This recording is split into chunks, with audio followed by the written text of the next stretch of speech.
Number 80. You know it's hard out here for a pimp. It ain't easy managing call girls and launching a rap career at the same time. Just ask 3-6 Mafia. It's all in 2005's It's Hard Out Here for a Pimp off the Hustle and Flow soundtrack. I love 3-6 Mafia because they're good in the hood, they're dope. Hard Out Here for a Pimp, I think became a huge hit because of Hustle and Flow. John Singleton and Craig Brewer gave us the script and they told us about the movie. It's about a pimp having a hard time, and so we came up with the term of hard out here for a pimp, and we read the script and just wrote it to the movie. You know it's hard out here for a pimp when he's trying to get this money for the friend. I don't know how hard it really is for a pimp. I disagree with the message. You know what would be hard? If the pimp was people. That'd be hard. No. In a big surprise, Pimp was nominated for a Best Song Oscar in 2006. Even more surprising, it won. It's like getting your virginity taken by Salma Hayek and Beyonce at the same time. Ooh, with some massages by Mariah Carey. Wow. On the heels of the Oscar victory, the group partnered with MTV for a reality show, Adventures in Hollywood. I got an angry call from the homeowner. Who took a piss on the neighbor's lawn? Somebody peed in the neighbor's yard. And while they're down to 2 original members, Abra and Cadabra. 3-6 Mafia is firing on all cylinders. Their latest CD landed in 2008, and they're still basking in the warm glow of Oscar. I'm still going crazy. The world's longest Oscar party is still going on right now. Number 79. A dog-obsessed MC with one vicious delivery, DMX revived gangster rap in 1998 with Rough Riders' Anthem. Stop, drop, shut them down, open up, As soon as you hear the dance, it's time to run to the dance floor because it's about to go down. That anthem created a whole Rough Riders movement. It was like rough, like I love dogs, I'm from the streets, I'm on motorcycles. He was like a black rock star from the hood. All I know is pain, all I feel is rain. I cannot maintain the badness of my brain. The tone of his voice, the vocals, his flow, the intensity of his attitude, legendary. The dog, DMX, came through. It's my favorite DMX song ever. We gon' do when we run up on you, messing with the wrong crew. Don't know what we gon' do. DMX got that.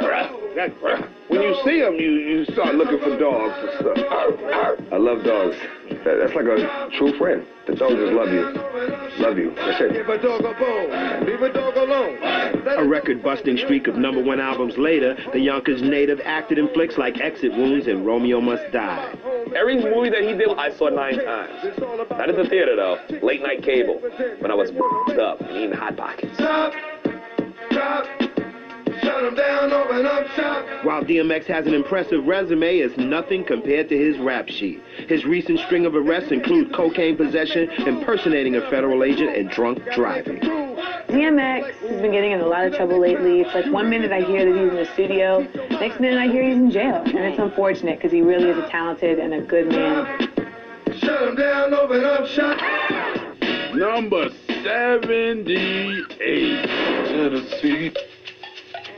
With a chill vibe and a rootsy sound, Arrested Development was worlds apart from mainstream rap. And in 1992, they staked their claim to hip-hop fame with Tennessee. Lord, I've really been real stressed, down and out, losing ground. It was catchy, it was universal, and it was the ghost of hip-hop. This song made you feel good, and it was another expression of black culture. Take me to another land. Take me to another land. They had like a speech with a rapper, and then there was 70,000 people in that band. You had the old dude, you had the African-looking chick that was real fly, and, and then they would throw stuff out of, a game of horseshoes. You like, what? Headliner, I told you to a game of horseshoes. A game of horseshoes. Now I see the importance of history. The song is really about my grandmother and my brother. They passed the same week, and I just was feeling like my world was crashing around me, and so like this song was really just a prayer.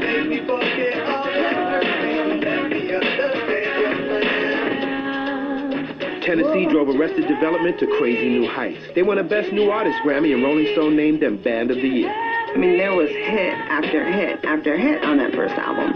And then the second album, there was, you know, Trouble in Paradise. Low sales took a toll and Arrested Development took a break in 1996. We didn't literally break up, we just stopped recording. We knew that one day we might get back together.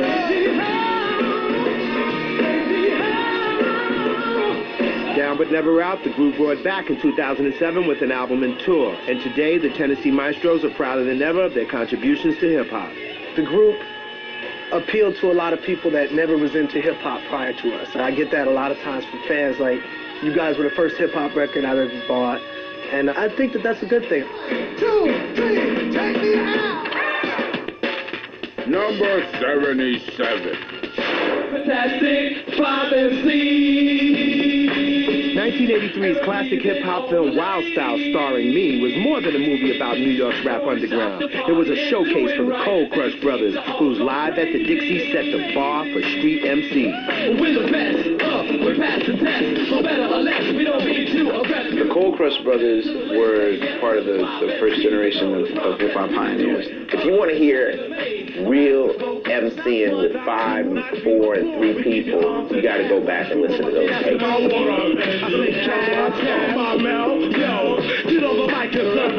Kaz is one of the dopest MCs to ever touch a mic, period, to this day. I'm the lead writer and head MC for the Cold Crush Brothers, and I crafted our material to be a few steps ahead of what everybody was doing at the time. So we went into a room, we got high, but you couldn't keep a head. Wild Style was a great experience for me, myself, and the rest of the Cold Crush Brothers. It was the first time that anybody really was document hip-hop. No performance actors in Wild Style. Everybody was who they were. Said a Grandmaster Kaz in the place to be. Just turn it out for the party.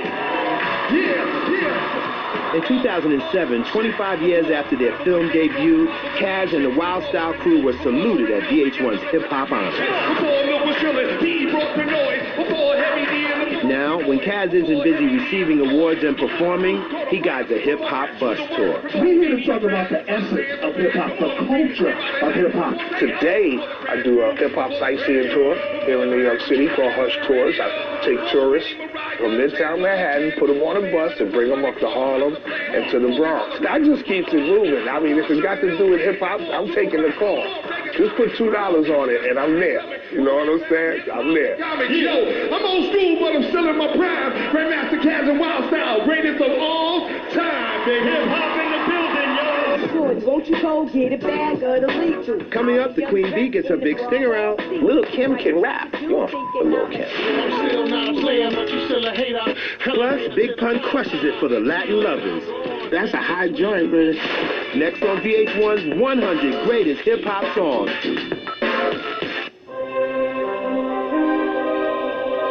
do grind, I am sweat, I'm determined, I am in. I can't lose, I just win. I stay fly, I keep fresh, I am here. And so Q's freshness led to an historic victory. A pact with Jermaine Dupri and the birth of Tag Records. Keep it fresh, make history. Honors 2008. Yo, okay, now let me ask you something. Did you own a boombox? You better believe I owned a boombox.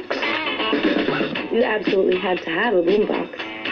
Hip-hoppers, we dress our way and we do things different. And our boombox was always a part of us. My radio, believe me, I like it loud. My boombox was a Sony joint. Had the 10-inch woofer in the front. The double cassette deck. The thing took about 25 batteries. Pump up the volume, pump up the volume. It was all about the look of the boombox. I had paint and stickers and did some graffiti on it, decorated up. You walking through the hood with your music playing, feel like you're in the mood. You had the 4 speakers in the bottom with the echo chamber on it. You bought it for $75 from a crackhead. Number 76.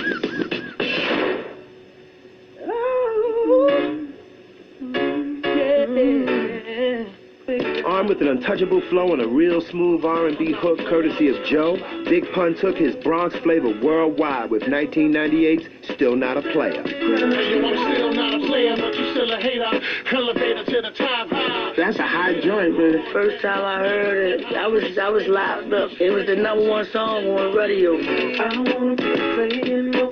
I'm not a player, I was crushing out. Big Pun is clearly like one of the best MCs ever. He was uptown baby. Still not a player. As wild as the subject matter is, and as big a dude he is, he still pulls the girls. I don't discriminate, I regulate every shade of that. Regulate away, Big Pun. Player made Pun into the first ever platinum-selling Latino rapper. I'm 26 years old. I mean, I was wondering what I'm gonna do to survive 6 years old. Now I'm a legend. Between his marriage, his 3 kids, his string of hits with partner in crime Fat Joe, Big Pun had it all. Then, tragedy struck. On February 7, 2000, Big Pun, weighing nearly 700 pounds, died of a heart attack at age 28.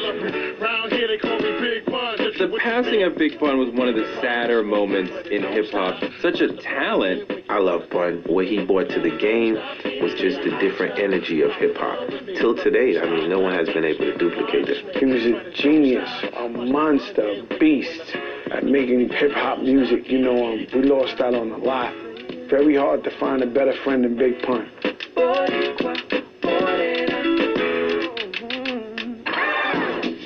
Number 75.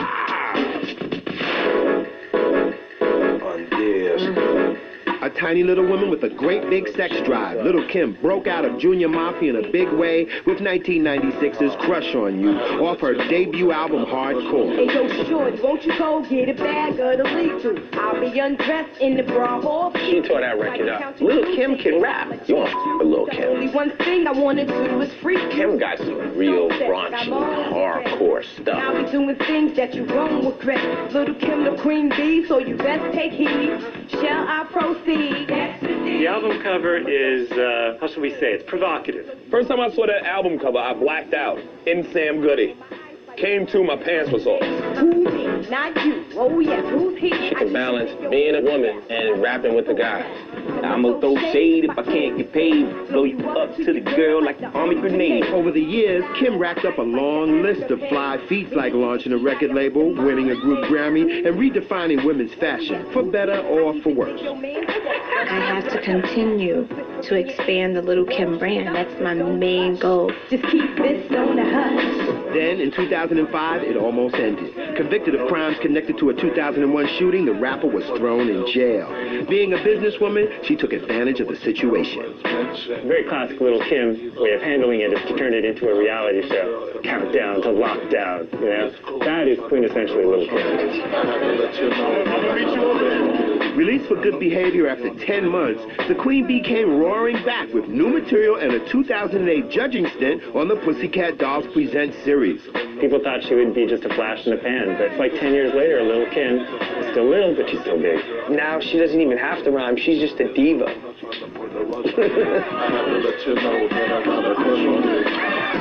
Number 74. When people hear that bass line, doom, doom, doom, doom, doom, doom, doom, everybody gets hyped. With 1991's The Choice Is Yours, Queen's duo Black Sheep offered fans 2 very simple options, this or that. Come on, who's the Black Sheep? What's the Black Sheep? Now who I am when I'm coming to your sleep. That song is bananas. The beat, the way it was put together, that was a dope record. If people want to know what true hip-hop is about, that song represents it well. The choice is yours. You can get with this, or you can get with that. You can get with this, or you can get with that. As soon as that engine number 9 come on, you know pandemonium about to jump off in there. Engine number 9. On the New York Transit line. If my train falls off the jack, pick it up, pick it up, pick it up.